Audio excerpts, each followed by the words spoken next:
Përshëndetje të dashur miq dhe mirë se erdhët. Përsëri jemi sot së bashku edhe për një tjetër recetë. Sot do të gatuajmë një ëmbëlsirë të lehtë, pa pjekje, por me shumë shije. E di që zakonisht këto janë recetat e juaja të preferuara, andaj munduam të sjell receta të tilla të ndryshme. Sot po përgatisim latte tortën, pra tortën me ëmbëlsirë prej kafes. Fillimisht do ta përgatisim kremin në një enë më të madhe dhe më të thellë. Do të shtojmë 1 litër me qumësht. Ne vazhdojmë që ta shtojmë sheqerin. Sheqerin mund ta përshtatni sipas ëmbëlsisë që ju keni dëshirë të jetë ëmbël ëmbëlsira. Unë do t'i shtoj 7 lugë gjella të plota me sheqer. Vazhdojmë tani që tek kremi të shtojmë 3 lugë gjella të plota me një shiste. Në të njëjtën sasi do të shtojmë edhe miell, 3 lugë gjella të plota me miell. Gjithashtu do të kemi nevojë që të kremit shtojmë vetëm 2 të kuqet e vezës. Dhe pasi po përgatisim latte tortën, do të shtojmë brenda 1 lugë të vogël ose 2 gram Nescafe të zezë. Vazhdojmë tani përzijmë mirë derisa të sigurohemi që gjitha produktet që i kemi shtuar brenda tek qumshtit të përzihen, që kremi mos na mbetet me kokra, por të na bëhet një krem i mirë dhe i lemuar. Dhe tani vazhdojmë në zjerje. Në zjarr mesatar, duke përzier pa ndërprerje dhe duke i qëndruar afër kremit, do ta zijmë derisa kremi të fitojë trashësinë e dëshiruar. Tani që kremi e ka fituar trashësinë e dëshiruar, e largojmë nga zjarri. Tani tek kremi val i nxehtë, do të vazhdojmë që të shtojmë 250 ml krem pana ose krem për ëmbëlsira.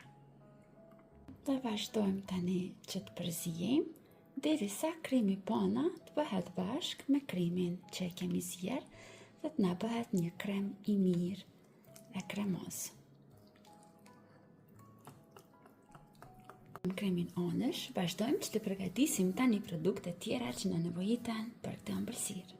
Tani marrim një pjatë më të vogël, aty shtojmë 200 ml me qumësht dhe një Nescafe 3-1. Pra unë po përdor nga këto paketimet 3-1 dhe qumshti është akull i ftoftë, nuk do ta bëjmë në qumësht të nxehtë. Përzijmë mirë tani që kafja të tritet tek qumshti. Ashtu kemi nevojë edhe për biskota, në total do të përdorim 400 gram biskota. Tani secilën biskot do ta kalojmë tek qumshti i ftoftë, vetëm për 1 sekondë, jo më shumë. Marrim një tepsi në formë katrore dhe vazhdojmë i rendisim këtu biskotat. Unë sot do ta bëj 3-3, por ju mund ta bëni edhe 4-4 nëse doni që tortën ta keni pak më të madhe.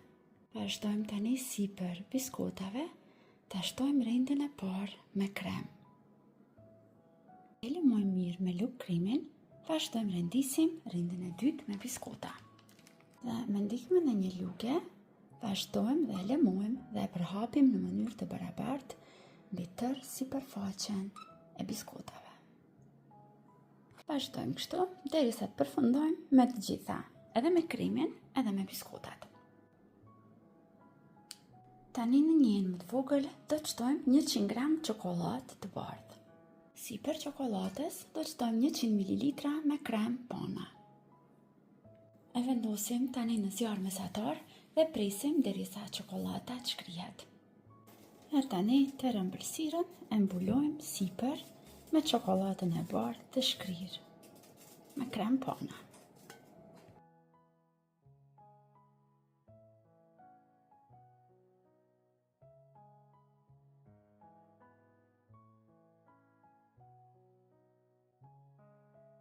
Tani, gjithçka që duhet bëjmë është që të presim që ëmbëlsira të ftohet në frigorifer për 3 deri në 4 orë të shtrëngohet mirë, pastaj do të vazhdojmë që ta ndajmë në pjesë më të vogla dhe ta dekorojmë edhe pak. Unë si për këto vija t'ja bëra me pak krem lotus, por ju gjithmonë mund ta bëni dekorimin sipas shijeve të juaja. Tani që ëmbëlsira është ftofur, e kemi prerë në copa katrore dhe këtu në pjatë kam shtuar pak biskota të cilat i kam coptuar. Jo në copza shumë të vogla, pak më të mëdha, dhe do të vazhdojmë me kujdes të rendisim kështu në pjesët anësore për të dekoruar ëmbëlsirën dhe t'i bëjmë që të na duken si kollaçe. Pra me të vërtet një ide shumë e lehtë, e thjeshtë, por që do t'i bëjë të duken shumë të bukura.